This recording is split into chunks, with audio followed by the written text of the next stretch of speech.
AmericanLife.org.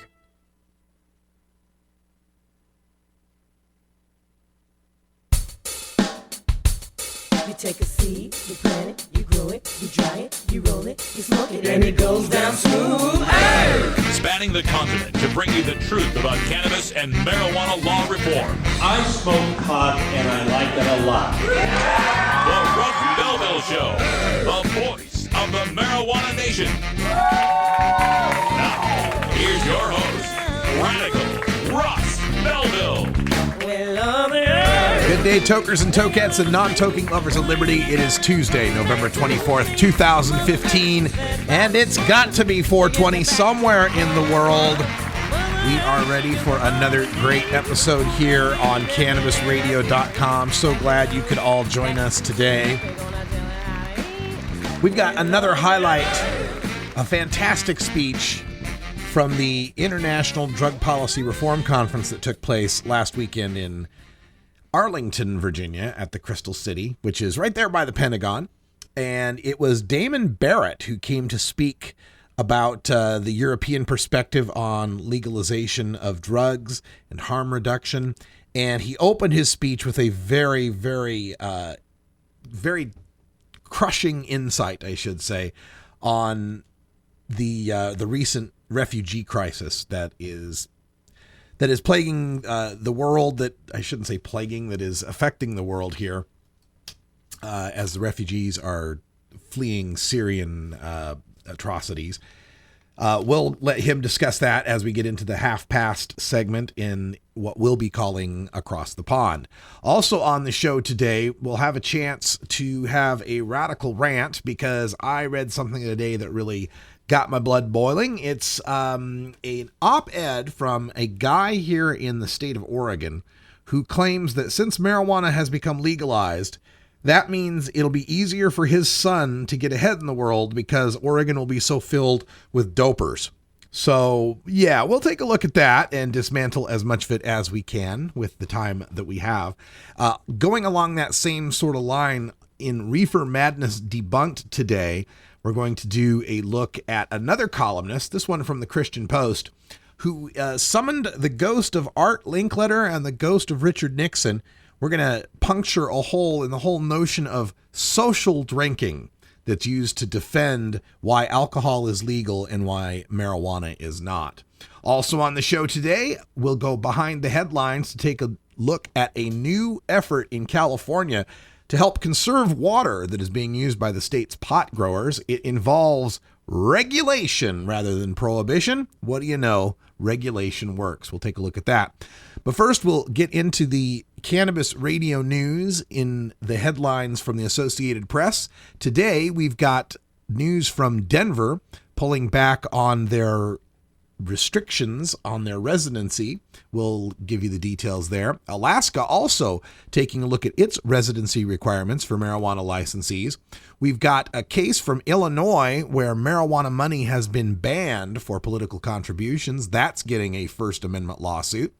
We've got North Dakota fighting for medical marijuana, needing just a few signatures, but trying to do it with an all-volunteer grassroots effort.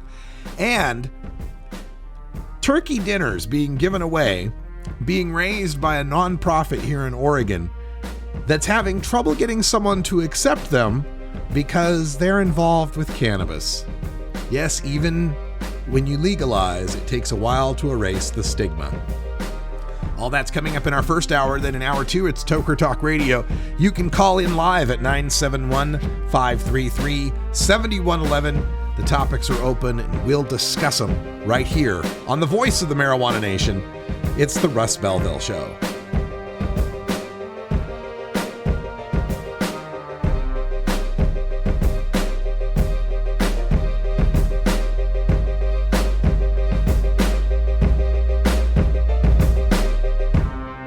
You're tuned into the Russ Belville Show, the voice of the marijuana nation. The son of a Polish immigrant who grew up in a Brooklyn tenement. He went to public schools, then college, where the work of his life began, fighting injustice and inequality, speaking truth to power. He moved to Vermont, won election and praise as one of America's best mayors. In Congress, he stood up for working families and for principle, opposing the Iraq War, supporting veterans. Now he's taking on Wall Street and a corrupt political system, funded by over 1 million contributions, tackling climate change to create clean energy jobs, fighting for living wages, equal pay, and tuition-free public colleges. People are sick and tired of establishment politics, and they want real change. Bernie Sanders, husband, father, grandfather, an honest leader, building a movement with you to give us a future to believe in. I'm Bernie Sanders, and I approve this message. Great websites today need expert web design and development and need to be e-commerce ready and mobile friendly. But building a marketable and profitable website can be an uphill climb. Ready to make your new website or replace your existing website? Think Orange as the new way to get in the black. Orange Hill Development works with Fortune 500 companies and offer the same top quality development service at a fraction of what other providers charge. Brands like Absolute, Carlsberg, and Nestea trust Orange Hill Development. Find out why you should trust your website with Orange Hill. Contact Orange Hill for a consultation today at orangehilldevelopment.com.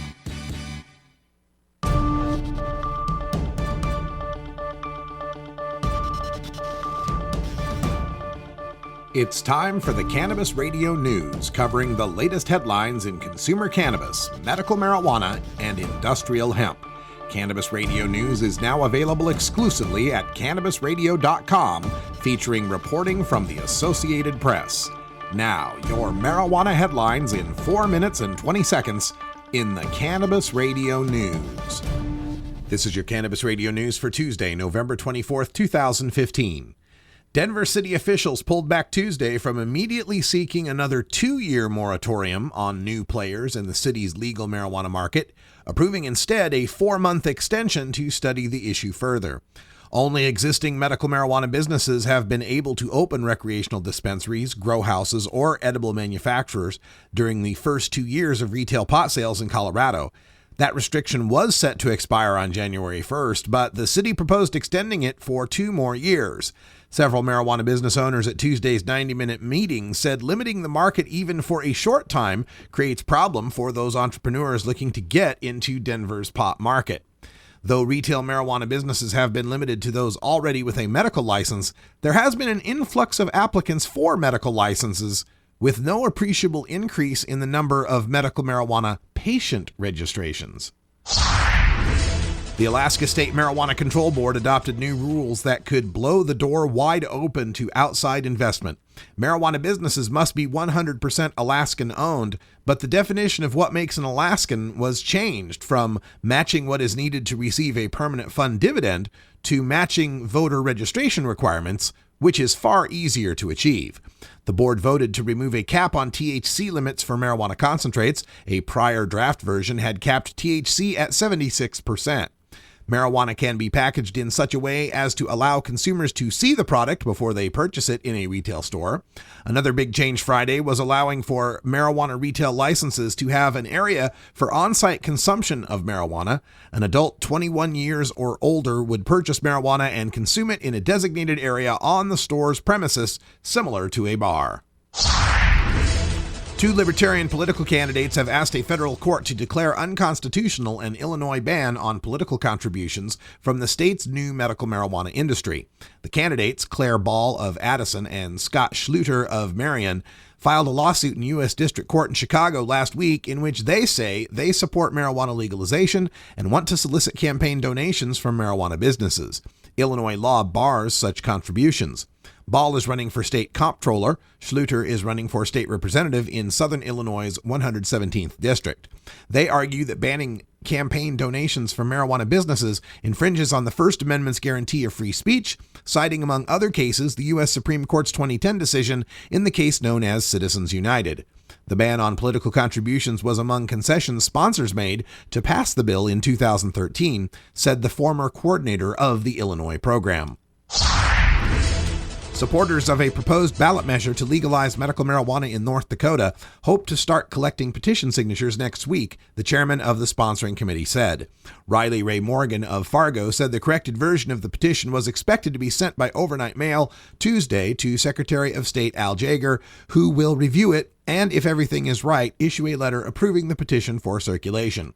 If Yeager approves the petition, Morgan said the North Dakota Committee for Medical Marijuana hopes to start gathering next week the 13,452 valid signatures it needs by July 11th to get the statutory measure on the November 2016 general election ballot. He said the group hopes to collect about 15,000 signatures. The group plans to use only volunteers after the last attempt to put medical marijuana on the statewide ballot in 2012 failed because of forged signatures that led to fraud charges against paid petition circulators. An Oregon nonprofit trade organization based on philanthropy has reached out to help during the holiday, but had the offer turned down. The group, Women Leaders in Cannabis, says it's been denied several times. The Eugene office of the Oregon Department of Human Services and two charities said no when the group wanted to donate turkey dinner baskets to clients in need. But they finally found a group who said yes. Kind Tree Autism Rocks is a volunteer group that celebrates people in the autism community. When WLC said they wanted to donate food baskets, Autism Rocks was excited to receive them. The group says they are not concerned about WLC's association with cannabis, and at least $50 worth of food are in each of the baskets and will go to 20 families in need. This has been your Cannabis Radio News for Tuesday, November 24th, 2015. I'm Russ Belville. You're listening to Radical Russ on the Russ Belville Show. Imagine life without taxes. Let New Era Certified Public Accountants, NewEraCPAs.com, handle your Cannabusiness 280E and tax strategy. Get your business prepared with New Era CPA's Cannabis Finance Bootcamp. NewEraCPAs.com, with years of experience in the industry, we are one of the nation's leading accounting firms for growers, dispensaries, and ancillary companies from Washington to California. NewEraCPAs.com. Dr. Dabber, hurry! Its temperature is shooting past 1,000 degrees Fahrenheit. It's burning up. I'm afraid for this little guy, it's just too late. What caused the problem? Only Dr. Dabber can maintain the perfect temperature for a smooth-tasting, slower burn. This standard vaporizer lost all of its health benefits, sending it up in smoke. So you're telling me that most vapor pens burn so hot they produce smoke, not vapor? Correct. Keep away from those standard vaporizer pens and turn to Dr. Dabber. Doctor's orders. Less heat, more flavor.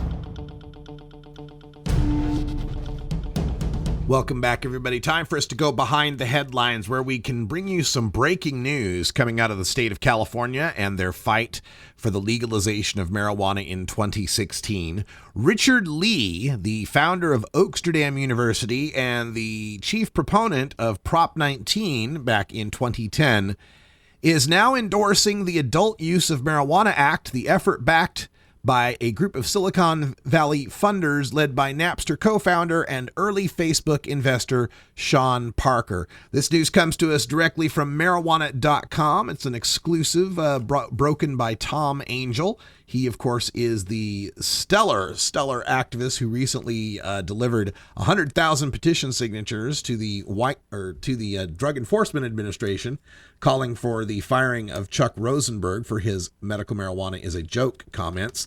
Now Tom is breaking the news that Richard Lee is going to be endorsing the Sean Parker Marijuana Initiative. And what makes this such interesting news is that Richard Lee is a board member of the Coalition for Cannabis Policy Reform, CCPR, which is also known as Reform CA, Reform California, the Dale Sky Jones-led effort to build a coalition, a consensus to move forward with marijuana legalization in 2013. Richard Lee, in an interview with Tom Angel at marijuana.com, said, quote, "It's important that we all get together to support one initiative, and I believe a majority of the CCPR board is ready to endorse the Parker Initiative at the next board meeting."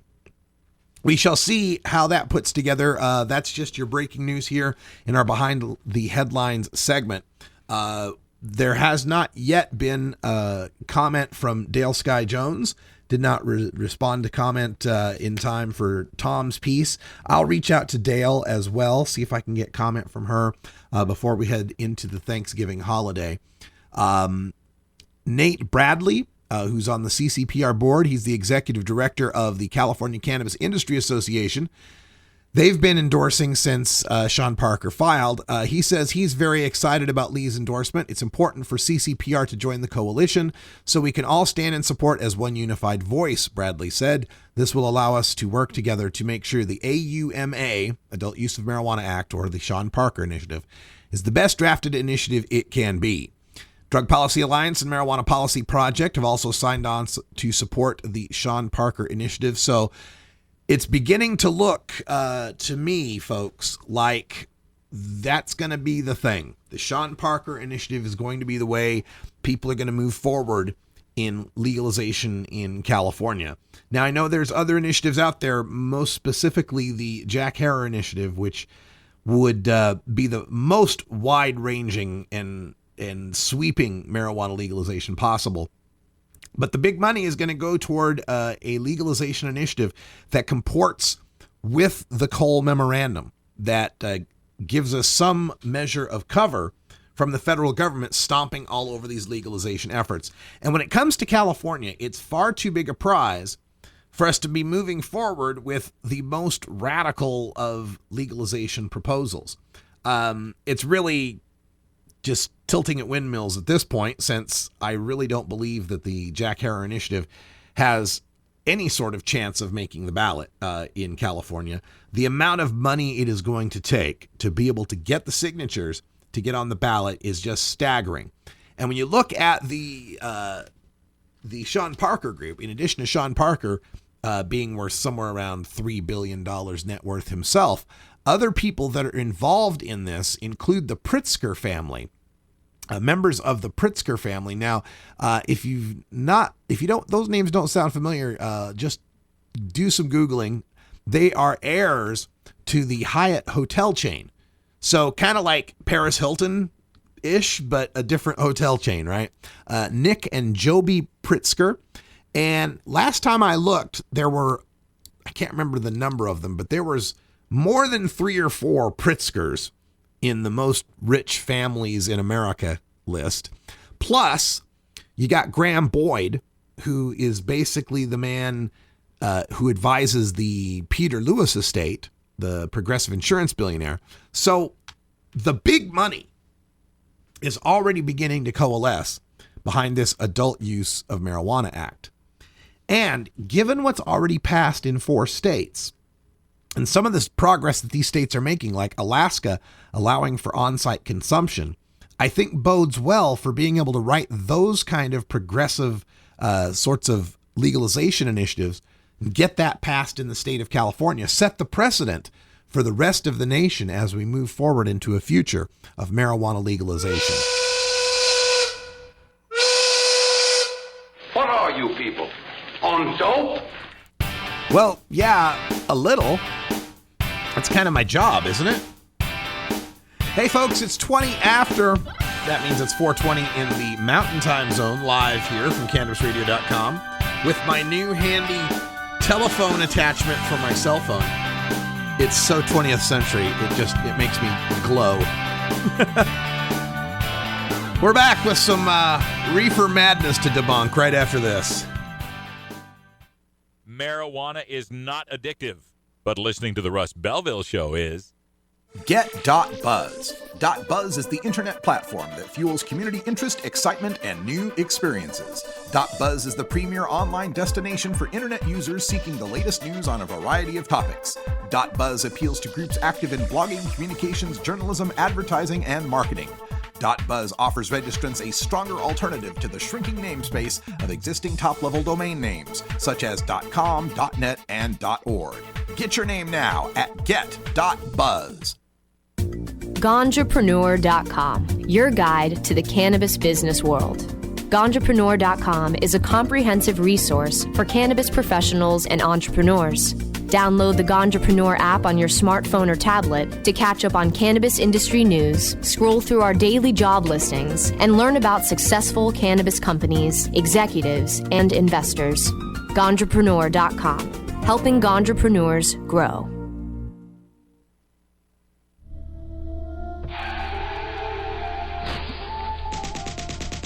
Marijuana is an addictive drug which produces in its users insanity, criminality, and death. Marijuana is the most violence-causing drug in the history of mankind. If the hideous monster Frankenstein came face-to-face with the monster of marijuana, he dropped dead from fright.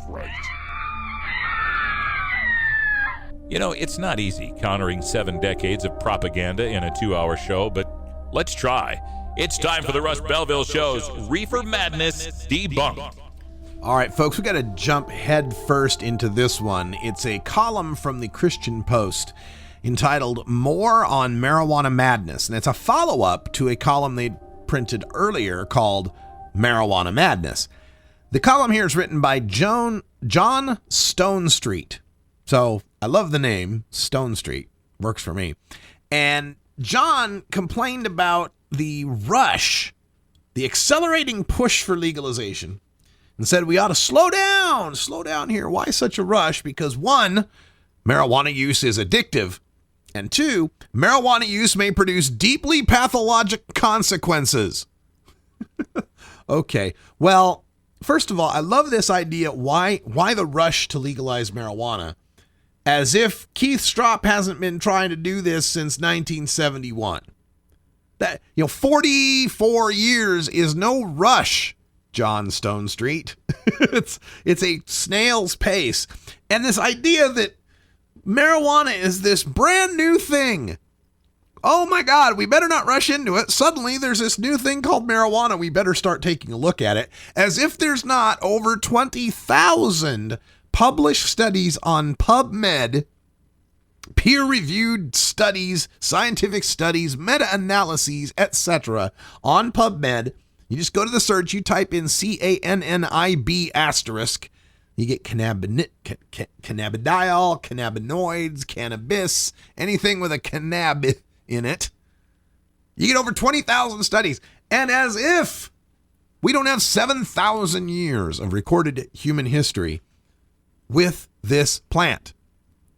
So don't give me this, oh, we got to slow down, we got to study it, oh, there's just not enough information. Give me a break. But I had to laugh because he was shocked by how much commentary they received on Facebook in response to their original Marijuana Madness. And they have to defend themselves saying, no, we don't support harsh punishment for marijuana smokers. And no, we don't really imprison a whole lot of marijuana smokers. Only 400 of them for possession alone. Well, yeah, still, that's 400 too many. And it ignores all the collateral consequences and the fact that people end up in prison because of marijuana's prohibition that don't actually show up as just marijuana prohibition, marijuana possession. All sorts of ways we can debunk that. It also says, oh, we need to explore the medical benefits of marijuana. But that's different from the intent to get high. And also says that a lot of the Facebook commenters complained that cigarettes and pharmaceutical drugs and alcohol are far more dangerous. And this is where we start to get into his reefer madness. He says, these folks have a point, but saying other substances are also dangerous doesn't change at all whether pot is dangerous, does it? And he goes in here to this point, which is what I call the Art Linkletter gambit. Refers to a conversation Art Linkletter and Richard Nixon had that was captured on the Nixon tapes, the White House tapes. And it illustrates this very, very important point to the prohibitionist, to the Puritan, when it comes to their understanding of marijuana. And he says, quote, it is, and even then, while abuse and addiction is always bad, there is this difference. Abuse and addiction are always bad. There is this difference between the substances mentioned by our critics and pot. It is possible to use tobacco and alcohol with an intent other than to get high, but the only intent in using marijuana recreationally is to get high. It's the old Art Linkletter, Richard Nixon, drinkers drink to be social, tokers smoke to get high. Well, every time someone brings up this idea that alcohol and tobacco are being used by people for reasons other than the pharmacological effect of those substances, I ask them this. Next time you have your little gathering, your little event, your little party, your little soiree, replace all the beer with O'Doul's non-alcoholic beer. Replace all the bourbon with iced tea. Replace all of the wine with grape juice. And replace all of the cigarettes with those little e-cigarette vaporizers that just give you vapor, like a flavored vapor with no nicotine in it. Make those replacements and tell me how well your people at the event achieve their other intents than getting high. See, what happens is these people don't understand that the effect you are feeling from a drug is the reason why you use it. That includes sugar, folks. You use sugar for a reason for the effect you get from it. Drinkers are drinking the alcohol to get the pharmacological effect of alcohol. Smokers smoke cigarettes to get the pharmacological effect of nicotine, the buzz, the rush, the energy they get from it. And cannabis consumers use marijuana to get the mellowing effects, to get the relaxation effects. And if you keep going, yes, maybe perhaps get high as well. But there's so many gradations and such a spectrum that we can refuse to take a look at in that frame. These people they completely understand the difference between a social drink and getting tipsy and getting buzzed and getting drunk, and that there are a variation of those levels. The same thing exists for marijuana consumption. Gotta get that off my chest. I get so tired of that talking point. All right, when we come back, we've got Across the Pond for you with a very dedicated activist, man from Ireland, Damon Barrett, coming up next, talking about reform in the UK.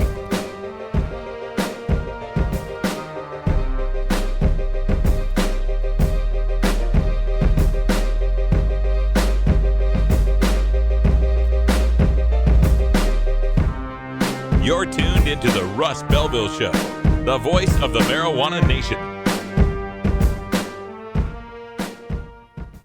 The Russ Belville Show, where the truth about marijuana gets more than a minute to speak.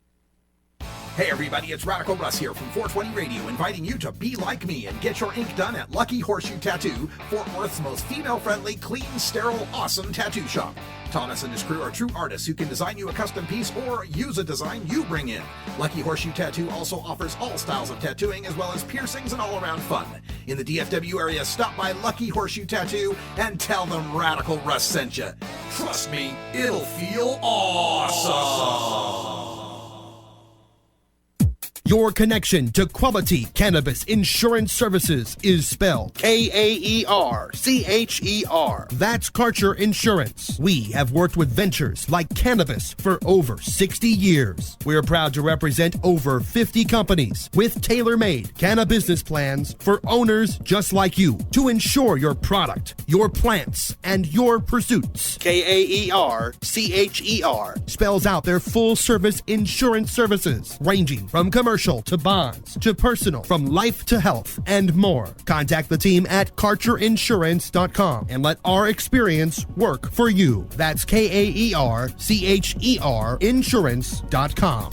Contact Karen and the team at Karcher Insurance at 1-844-421-3560. That's 844-421-3560.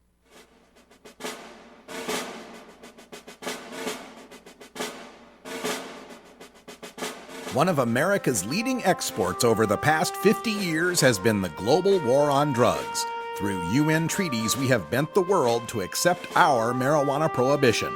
Learn how our allies in Europe are fighting for their freedom as we go across the pond. And now back to Reform Conference 2015. Well, good morning and welcome. That was beautiful, the memoriam, and I really appreciate Melissa Frankie, who worked so hard on that, pulling that together. It's a great honor, so acknowledging you for your work. When I first came to work for the Drug Policy Alliance, it was actually in 2000. And that was so long ago that DPA was still called the Linda Smith Center, and it was a project of the Open Society Foundations housed in a tiny basement on the Upper West Side of Manhattan. And I was brought on as a consultant to pull together programs for these massive media events convened by Arianna Huffington that were meant to put opposition to the drug war into the national spotlight.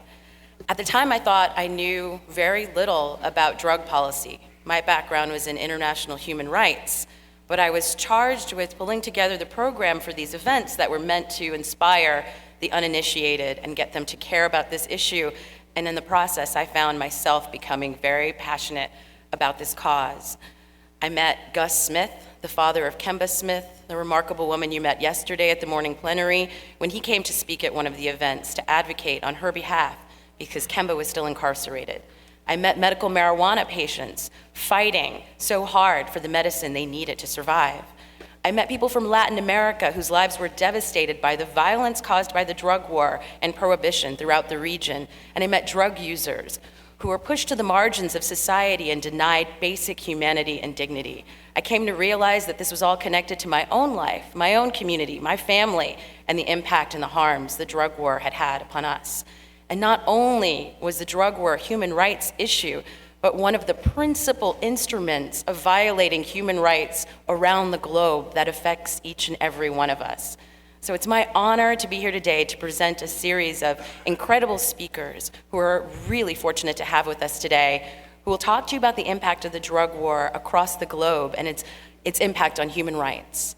So please join me in welcoming the first of these speakers. It's Damon Barrett who's joining us. He's a co-founder and director of the International Center on Human Rights and Drug Policy based at the Human Rights Center at the University of Essex, where he's visiting fellow.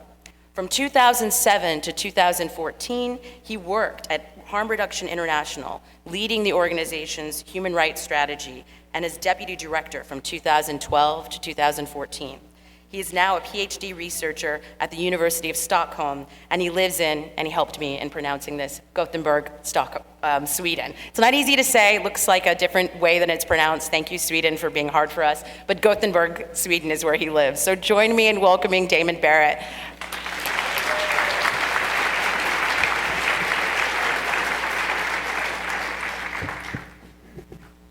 That is a big room. Okay, for a little man. Gurv Mahagut, Sharda, and G. Vermajina Korja. Thank you, Sharda, and good morning, friends. I begin in Irish to have a little detour, if you don't mind, in the light of events yesterday in Congress. I saw Congress people with names like Connolly and Fitzpatrick and Murphy passing an act that will stop refugees coming into this country. And 170 years ago, Irish people fled famine and repression in their hundreds of thousands and came here. And as babies are being washed up on the shores of the Mediterranean, I ask if they've got no sense of history and no shame.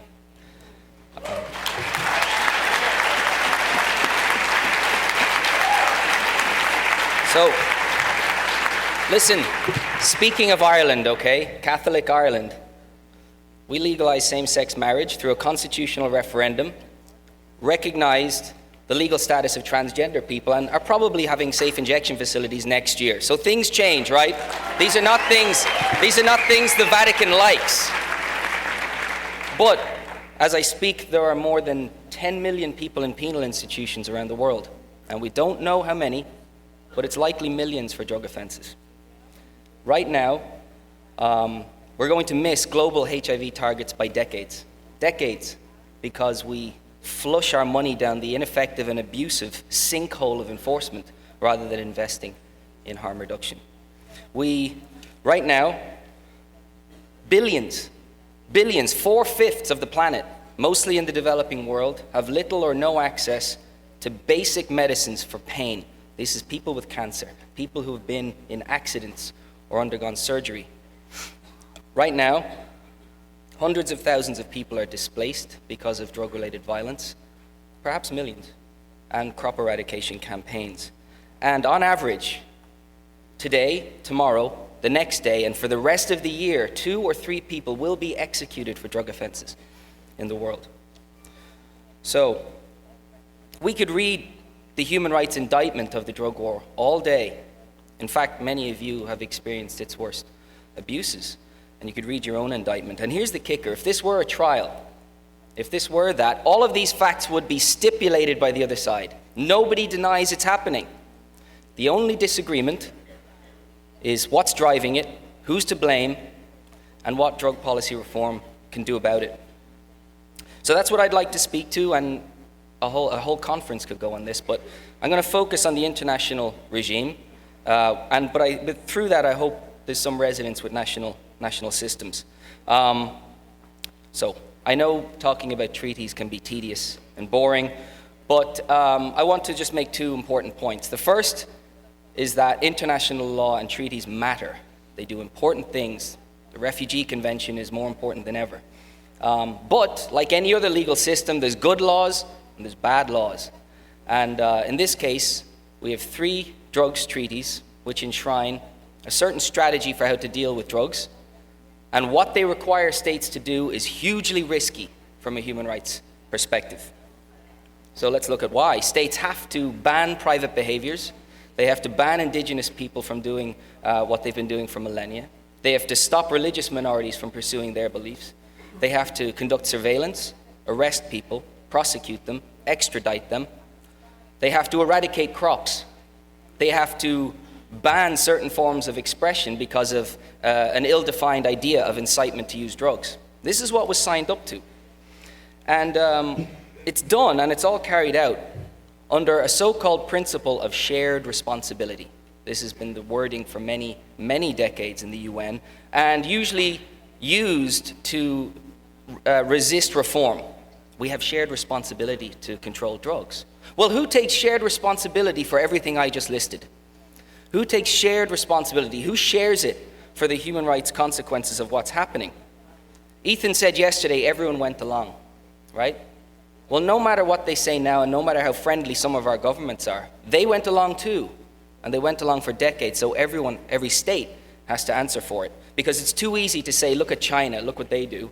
Look at Indonesia and who they execute. Look at Mexico and its violence. But if you prop up the system that creates the infrastructure in which that takes place, it's your fault too. So I think that recognizing past errors is cathartic and it's important.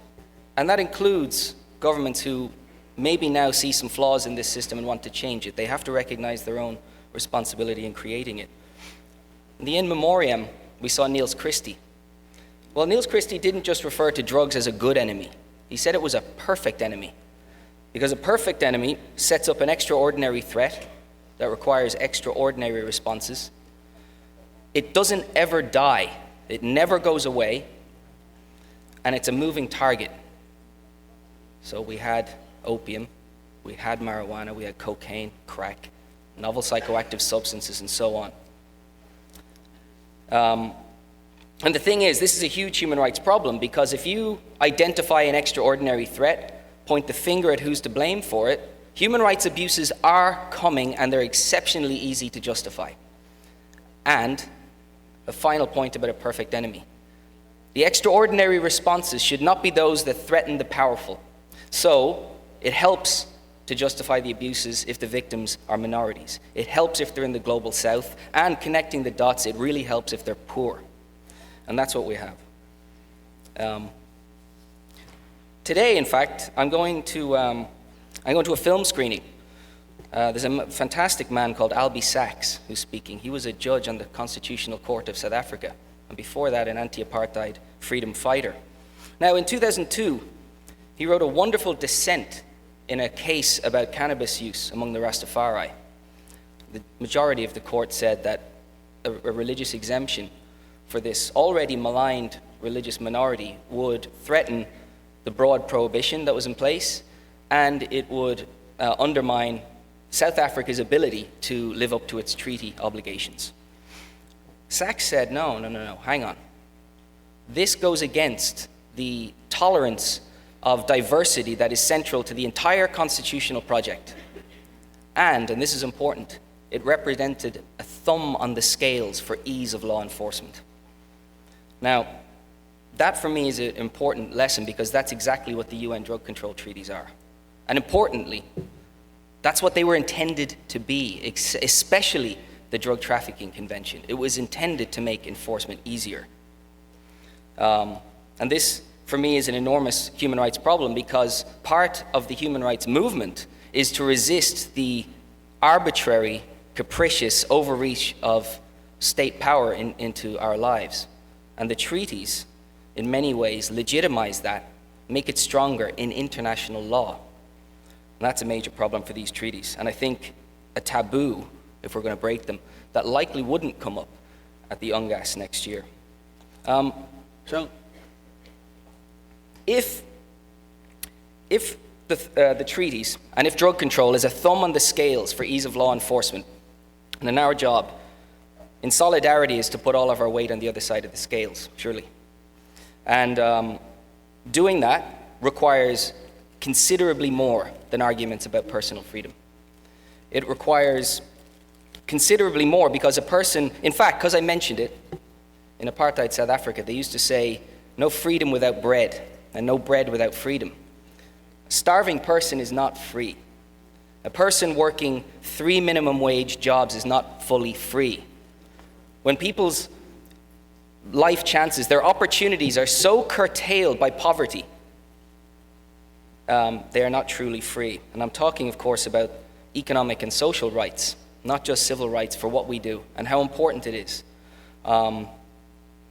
You know, even if we look at drug dependence, there was a time when people thought addiction, if we want to call it that, was all about the dependence-producing properties of substances. We know now that's not the case. We know there's a role, but there's so much environmental and social factors going into that. And economic and social rights legislate better for that than any drug law can. So, personal freedom is really important, but not enough. And marijuana reform is important, but not nearly enough. And you know what? Drug policy reform, I don't think, is enough, because the damage the drug war has done is so far-reaching. And the causes of so much of the things we care about that lead us into this movement have something to do with something else. So, Ethan, I think yesterday asked, how do we know when we've won, or what does victory look like? I don't know, but I do know this. I won't back off on human rights. I won't do that, so I'll stick to my principles. I also know this, that once the drug war gets out of the way, we're going to have so much more left to do in solidarity with others. But our job will be a lot easier than it currently is.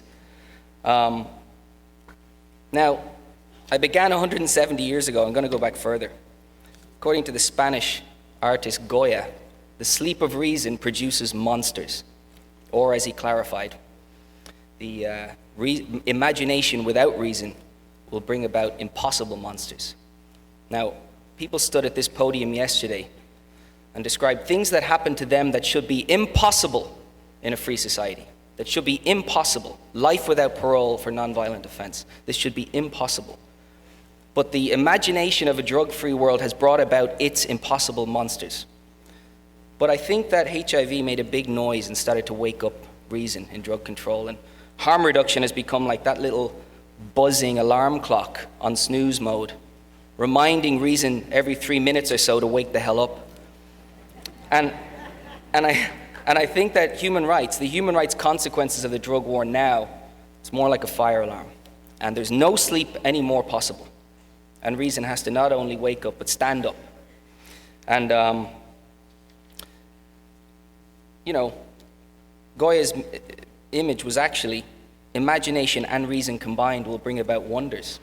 So I think that if we can campaign for a life of dignity for everybody, in solidarity with them, and if we reject state repression in the name of social policy, and if we reject the legitimization of that level of state power through international law, then I think we combine our reason, everything we know from all of these decades, with our imagination for the world we want. And in that way, I think we'll have impact beyond our drug strategies and for the human rights movement way beyond this room. So that's what I have to say. And just, I should say that England, or English, is in the house. So thank you very much. Ireland is in the house. So Gaurav Mila Mahagwiv Galer. And Sweden is in the house. So tack så jättemycket. Damon Barrett speaking at the International Drug Policy Reform Conference in Arlington, Virginia this past Friday. All right, we're going to take a little break, and when we come back, we'll have time to wrap up hour one with a radical rant directed to an Oregonian who has written an op-ed on how much better the job market's going to be for his kid now that we legalize pot and everybody's getting high. Got a few things to say about that. Stay tuned.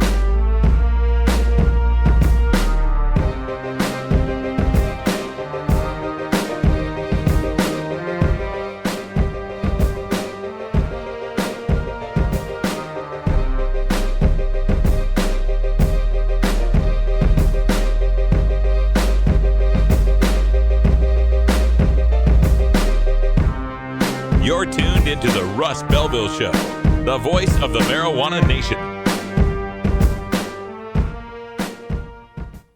The Russ Belville Show, the National Wildlife Refuge for marijuana unicorns. This is Radical Russ encouraging you to take a look at the Weed Blog every day. Johnny Green and the staff at the Weed Blog are on top of all the latest developments in the fight to end marijuana prohibition nationwide. You can even get the Weed Blog on your smartphone by installing the Weed Blog app for iPhone and Android. If it's about weed, it's on the Weed Blog, including my original writing. So don't delay. Read the Weed Blog today. MJWellness.com, the largest medical marijuana community in the world. Connect with thousands of patients, doctors, industry leaders, and businesses through shared personal experiences along our worldwide network. Discover new therapies and benefits with content tailored to you. Come grow your network on MJWellness.com. You're not alone. Your wellness matters. Learn, live, and thrive. Check out MJWellness.com today.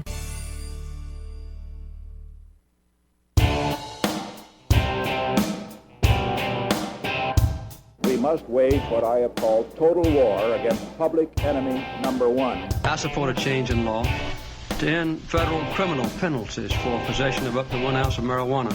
That marijuana, pot, grass, whatever you want to call it, is probably the most dangerous drug. Some think there won't be room for them in jail. We'll make room. I experimented with marijuana a time or two, and I didn't like it and didn't inhale. One major responsibility is to encourage people to use less drugs. Entirely legitimate topic for debate. Radical Rant. Welcome back. Today's rant subject comes to us from Patrick Fletchall, who has written an article on thefederalist.com entitled, "Legalized Marijuana Just Smoked My Son's Job Prospects Through the Roof." Subtitle, "Thanks to the legalization of marijuana in Oregon, my son will find a less competitive job market." Haha. Okay. So the first thing right off the bat, let's make sure we understand he's an admissions counselor at the University of Oregon, has a Master of Theological Studies from Boston University and a Master of Philosophy from the University of Aberdeen. And Patrick here is worried. He was originally worried about this. He says, and right off the bat, you know, it's hard to take him seriously when he writes this. "As a libertarian, I don't want the government dictating my personal choices. As a voter, however, I was disappointed when Oregon chose to legalize a mind-altering drug." How can you hold those two thoughts in your head at the same time and not explode like the guy from Scanners? As a libertarian, okay, Mr. Libertarian, if you don't want the government dictating your personal choices, what the hell business does the government have dictating your personal choice to use marijuana? A plant that comes out of the ground. Okay. Now, if you wanted to set your battle flag on manufactured drugs, concentrates or cocaine or heroin, something that requires a man to take and synthesize a natural plant, you might have the bare thinnest thread to hang your argument on. But a natural, non-toxic healing herb, and government, you think government has the right to declare that forbidden? And I get the feeling you've got some theological study here, right? That was in your background, theological study. Do you remember the story of the first prohibition? God told Adam and Eve, do not eat from the tree of knowledge. Don't eat that apple, Eve. How well did that prohibition work out? We're talking about the number one most powerful prosecutor, police officer, judge, imprisoner, punisher there is, God, and he couldn't maintain prohibition. All right, so I also like his little parenthetical. He says like, he was disappointed when Oregon, more specifically Portland, Salem, Eugene, and Ashland voters, you know, people who live in cities where there's like libraries and education and commerce going on, chose to legalize a mind-altering drug. So as he goes along here, he says he's got a heading, parents do follow kids' example. And he says, I'm comforted that medical research centers like the National Institutes of Health report that children raised by parents who abuse drugs are almost 80% more likely to become drug abusers themselves. While certainly a sad statistic, it also means my son is much less likely to become a pothead. Okay, so Patrick, let's just get some of this terminology correct here. 80% more likely to become a drug user themselves, somebody who might consume drugs because they were raised in a family that recognizes that it's okay to use drugs. People use alcohol, people use tobacco, people use sugar, people use Xanax, people use painkillers. We are drug-free. You're going to raise your kid in a drug-free home. I bet I can find 5 drugs in your home. Right off the bat, I can find 5 drugs in your home having never been there.